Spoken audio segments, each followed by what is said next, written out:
that's what we've done in 2 weeks. The Queen's speech shows what we'll do in the next 2 years. We are going to bring some law and order to the banking system that Labour allowed to wreck our economy. There'll be more powers to the Bank of England in our Financial Services Regulation Bill, and we'll get to grips with the unacceptable bonus culture and open up credit lines for small businesses. We want to make sure our banks serve our economy rather than the other way round. And we're going to change our whole economy so it's not built on debt and waste, but instead on savings and investment. So our Energy Security and Green Economy Bill will mean more energy efficiency in our homes and our businesses. And from the savings we've already identified, we will make £50 million available for the building and refurbishment of FE colleges. One of the last acts of the previous government was to completely bungle that building programme, and one of the first acts of the new government will be start to putting that wrong right. Add to that high-speed rail, interactive energy grid, corporation tax cuts, super-fast broadband, and we'll get a completely new economy and a Britain that is back open for business. And one last thing, we will finally bring justice to the equitable life policyholders, people who were shamelessly betrayed year after year by the bunch of people sitting on the front bench there. The government that we've just had wasn't just disastrous for our economy, it was bad for our society too. And this Queen's speech marks a decisive shift from the past, not just treating the symptoms of what's broken in our society, but their root causes. In Britain today, there are families better off on benefits than in work. There are couples with children being paid more to live apart. We have taxpayers who go out to work earning just £15,000 or £16,000, and they're expected to carry on supporting people who refuse to work. All these things need to change. Our welfare reform bill will begin the process of benefit reform. Now, the programme we set out in this Queen's speech will mean real changes straight away in our schools too. Delighted to give way to the Honourable Member for Colchester. Will the Prime Minister confirm that after 13 years of a Labour government, the gap between rich and poor had widened, and the number of children living in child poverty was amongst the worst in Europe, worse than that of Latvia, Lithuania and Estonia? The honourable gentleman is entirely right. And worse than that, the former Health Secretary says he's wrong. It shows how out of touch they are. They don't even know the damage their government did. And you can add to that, there are more children in households where nobody works than any other country in Europe. That's the record they have left, and that is the record we want to put right. So before the summer, we want to pass an education bill that allows our best schools to reopen as academies straight away. We won't stop there. There's going to be greater freedom for all schools, radical reform so new schools can be established, more trust for teachers, and through our pupil premium, we'll make sure extra funding goes to the poorest pupils. And, Mr. Speaker, we will radically reform all our public services so they serve the public, not bureaucrats in Whitehall. We are going to do things in a completely different way to what has gone before, dismantling the top-down apparatus of state control and bringing in real choice and accountability. So with policing, out goes centralisation, unnecessary paperwork and central targets, and in comes beat-based police meetings and elected individuals as police commissioners. With the NHS, out goes centrally directed hospital closures, politically motivated targets, and in comes full patient choice and elections for your primary care trust. And that's not all. Because we're getting rid of Labour's jobs tax, we can now afford to fund the cancer drugs that people have desperately needed for so long, extending life and giving hope to thousands of people in our country. Now, Mr. Speaker, this Queen's speech doesn't just address problems in our economy and our society, but in our politics too.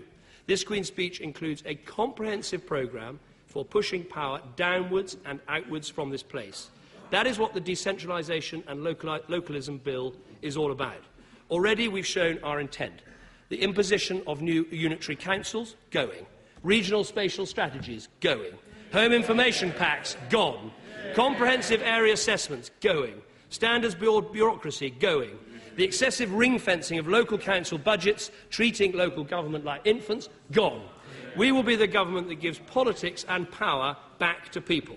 And not only will we push power outwards, we will, in 2 seconds, not only will we push power outwards, we'll also sort out the other issues that brought this House into disrepute with the clampdown on lobbying and the right for constituents to recall any MP found of serious wrongdoing. I give way to the honourable gentleman. I'm very grateful to the Prime Minister for giving way. Will the right honourable gentleman confirm that he will support the devolution of further powers to the Welsh Assembly? What we're going to do is allow the referendum to go ahead that was actually rather held up by the last government. So, yes, a date will be named for that referendum, and I believe it should be held next year, and I believe there should be a free and open debate in Wales for that to happen.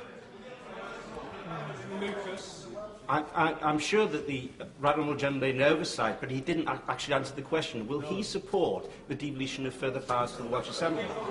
Answer. Well, I'm afraid I have got two homes, but neither of them in Wales, so I won't actually be able to vote. I don't know whether it passed on to the honourable gentleman. The right honourable lady mentioned the right reforms, and we will be making sure that select committee chairmen and members are voted for by members of Parliament and not appointed by the whips. I've mentioned fixed-term parliaments. We will be legislating for that as well, and also a referendum on the voting system.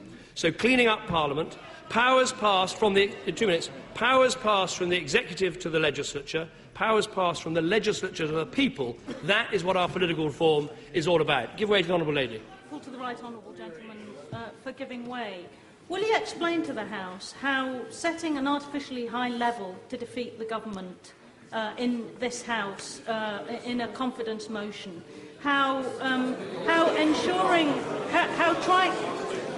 will he explain how doing that looks like anything other than gerrymandering when he's cutting a number of MPs in this House whilst appointing more peers in the other place, allegedly to save money?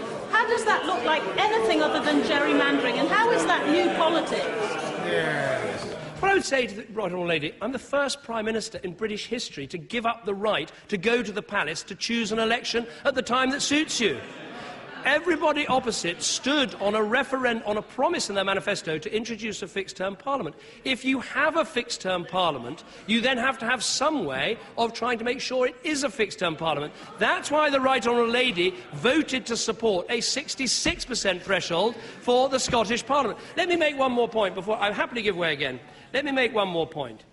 Do honourable members opposite really want to go through the whole experience of 2007 again, when you had a Prime Minister wondering whether to wander off to the palace? Was the time right? Would we win? I quite enjoyed it. I really did, 2007. It was great for us, wasn't it? Do you want to go... Does she want to go through that again?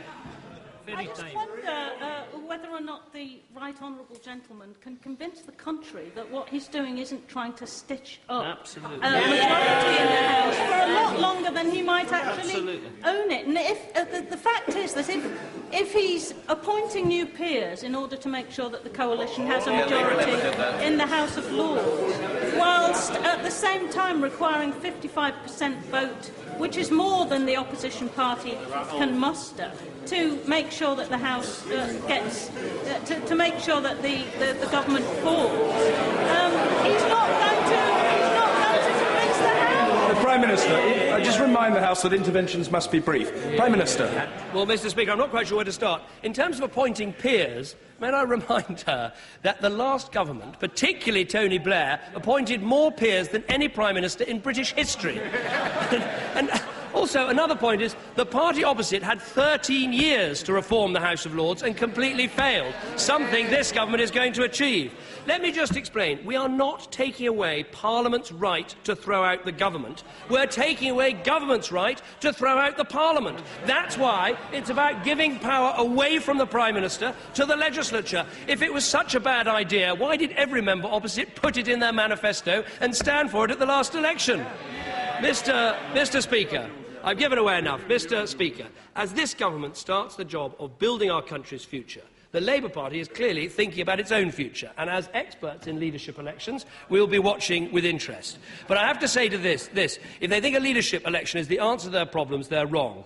The truth is, it's not Labour that's the problem, not the leader that's the problem, it is Labour. The whole approach has been wrong. The idea that for every problem there is a bottomless pit of public money, that for every situation there's a government solution, for every issue there is a Whitehall initiative, it ends up with an economy that's nearly bankrupt, a society that's broken, and a political system that's bust. That's why this coalition has come together, because this country needs strong, stable government to sort out the mess that they have made. They gave us big spending, we will bring good housekeeping. They trusted in bureaucracy, we will trust in community. They governed in the party interest, we will govern in the national interest. This Queen's speech marks an end to the years of recklessness and big government and the beginning of the years of responsibility and good government. It takes the deficit head-on. It shows the world that Britain is reopening for business. It tackles the causes of our social problems. It means better schools for our children, real hope for those out of work, a stronger NHS for everyone. And it means a parliament that belongs to the people, not the politicians. It means a new start for Britain, and I commend it to the House.